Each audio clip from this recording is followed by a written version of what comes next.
అందరికీ నమస్కారం.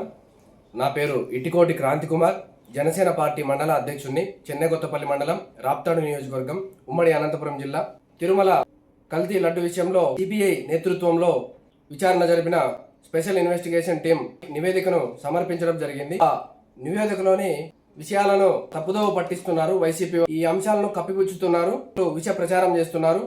కోట్లాది మంది భక్తుల మనోభావాలు దృష్టిలో ఉంచుకొని స్పెషల్ ఇన్వెస్టిగేషన్ టీం జంతు కొవ్వు లడ్డులో కలిసిందా లేదా అనే విషయాన్ని ఇప్పటికైతే బయటికి చెప్పలేదు.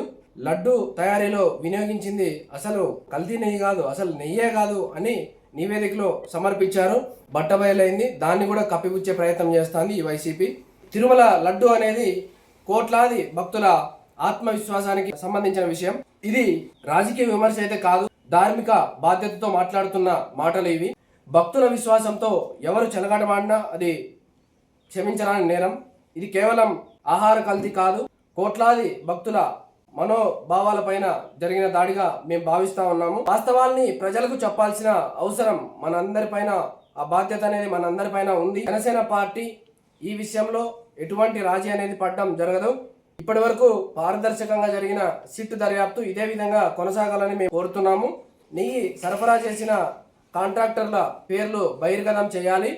తప్పు చేసిన వారు ఎంత పెద్దవారైనా సరే వాళ్లకు ఖచ్చితంగా శిక్ష అనేది పడాలి. భవిష్యత్తులో తిరుమల లడ్డు అనేది కల్తీ జరగకుండా దాని తయారీలో కఠినమైన క్వాలిటీ కంట్రోల్ అనేది మెయింటైన్ చేయాలి. భక్తుల విశ్వాసాన్ని తిరిగి పొందేందుకు టీటీడీ స్పష్టమైన ప్రకటన అనేది ఇవ్వాలి. భవిష్యత్తులో తిరుమలలో మాత్రమే కాదు, దేశంలోని అన్ని ప్రధాన దేవాలయాల్లో ప్రసాద తయారీకి ప్రత్యేక చట్టం లేదా కఠినమైన మార్గదర్శకాలు తీసుకురావాల్సిన అవసరం అనేది అయితే చాలా ఉంది. ప్రసాద విషయంలో ఎలాంటి కల్తీ, నిర్లక్ష్యం, వ్యాపార ధోరణి చోటు చేసుకోకుండా శాశ్వతమైన మార్పులు చేయాలి. అలాగే తిరుమల లడ్డు అనేది రాజకీయాలకి అతీతం. అది భక్తుల హృదయం.